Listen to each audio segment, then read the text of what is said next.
অনেক অনেক দিন আগের কথা। এক পাহাড় বেষ্টিত সুন্দর রাজ্য ছিল। তার নাম ছিল গান্ধারপুর। সেই রাজ্যে বাস করতেন রাজা অরিন্দম ও মধুবালা তার স্ত্রী। কিন্তু তাদের ছিল না কোনো সন্তান। তারা অনেক পূজা পাঠ উপোস করার পর এক বৃদ্ধ সাধুর আশীর্বাদে তাদের এক কন্যা সন্তান জন্ম হলো। সেই কন্যার নাম রাখা হলো চন্দ্রলেখা।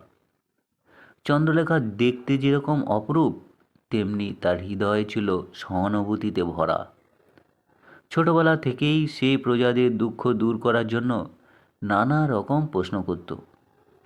একবার সে তার বাবাকে জিজ্ঞাসা করল, এমন কিছু আছে কি না যা দিয়ে দুঃখী মানুষদের সব দুঃখ কষ্ট দূর করা যায়?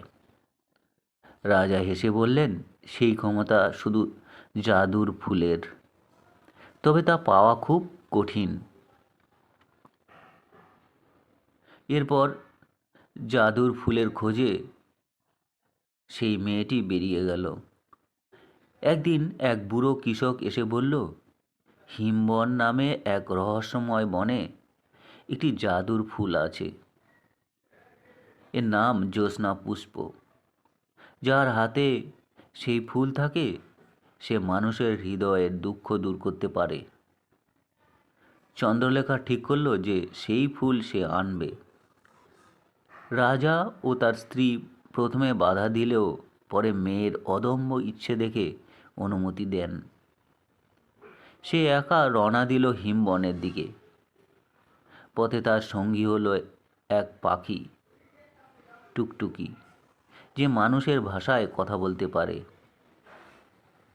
হিমবন ছিল ঠান্ডা, ধোঁয়াটে আর জাদুময়।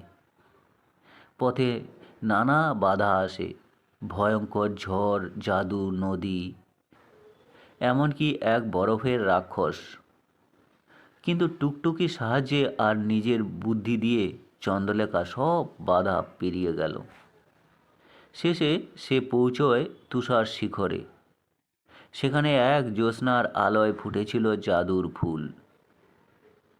কিন্তু ঠিক তখনই আসে এক জাদুকরী তুষার কন্যা, যিনি ফুলের রক্ষক। তিনি বললেন, এই ফুল যার হৃদয় পবিত্র তার হাতেই ফুটবে, অন্য কারো হাতে গেলে তা পাথর হয়ে যাবে।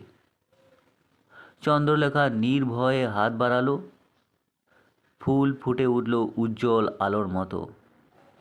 রাজ্যে ফিরে চন্দ্রলেখা সেই ফুল নিয়ে প্রজাদের মাঝে ঘুরতে লাগলো। যার দুঃখ, যার কান্না, যার কষ্ট, ফুলের ছোঁয়ায় সব দূর হয়ে যেতে লাগলো।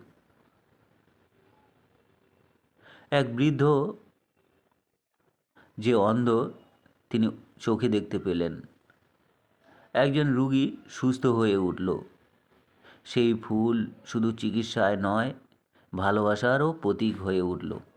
এরপর চন্দ্রলেখা গান্ধারপুরের সর্বেসর্বা হন। কিন্তু কখনো ক্ষমতার অহংকার তিনি করেন না। তার রাজ্য হয় শান্তি, ভালোবাসা ও সততার প্রতিচ্ছবি। আসলে যে মানুষ নিঃস্বার্থভাবে ভালোবাসে, প্রকৃতি তাকেই আশীর্বাদ করে।